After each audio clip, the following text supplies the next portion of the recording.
Hi, my name is Carly Brasso, and I just kind of wanted to talk to all of y'all about keeping our kids outdoors. I know if you're watching this, then that's probably pretty important to you. I think most of us are all outdoorsmen and always are kind of out in the field, whether that's hunting or fishing. And for my family, I wasn't always outdoorsy at all. I'm actually a city girl. I'm from Dallas, and so there's just not as much opportunity for us to get outside. But I married a man who would spend his entire life just outdoors if he could. And now we have two kids. We have a 5-year-old boy and a 3-year-old girl.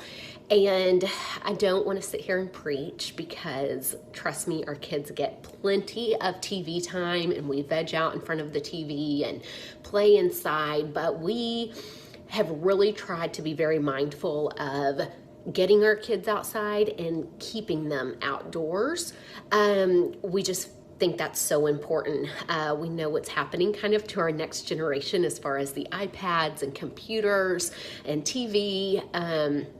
So just trying to be mindful to foster that love for the outdoors has been really important for me and my husband as we raise our kids. So I was going to give y'all just a few tips on what we do to kind of keep our family outdoors. And I do have notes, so don't judge me if I'm looking down to go through some of these. So let's get started. So one thing that we do is we go arrowhead hunting. We do have a few ranches that we go to that actually do have arrowheads, and we could spend hours and hours out there looking. It is so fun. But you can't spend hours doing anything when you have kids. So clearly we have to crunch that time down. But we love taking the kids out with us, and we do arrowhead hunts.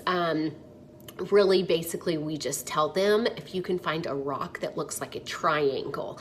And they really love that. They get really into it. We usually give them a little stick that they can use to like flip over the rock so their hands don't get super muddy. Not that that's a big deal, but that's just, we use a knife to kind of knock out the rocks from the dirt. And so we give them a stick so that they can be just like mommy and daddy. We try and turn it into a game. So the first kid to find a triangle sized rock gets first choice of popsicle color, or whatever you can do. You know your kids, you know what works for them. So that's kind of a fun game that we like to play. We also have done a few outside shed hunts. Oh my goodness, if you're like us, you have 8 million sheds lying around your house.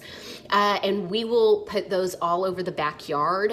We can do them a little bit of a harder hiding spots for my 5-year-old. And then we do some easier spots for our 3-year-old. So we'll take the sheds and we'll hide them behind a flower pot. We'll hang them, kind of dangling up on a tree. And the kids love it so much. I think, if you look on Pinterest, there are 8 million scavenger hunt ideas, and that's because kids love scavenger hunts. So that is a really fun game and a way to put some of those sheds to use, get them out of the house and outside. So that's a fun game. Let me see what else. Anytime we go to a friend's ranch or lease, we go on deer runs. So some of the ranches we go to have golf carts, and so that's really fun, whether it's warm or freezing cold, to go in the morning or at night, kind of sunset, sunrise, when most of the deer are out, and whoever can spot the first deer. And a lot of times the kids don't even see them, but they think they do.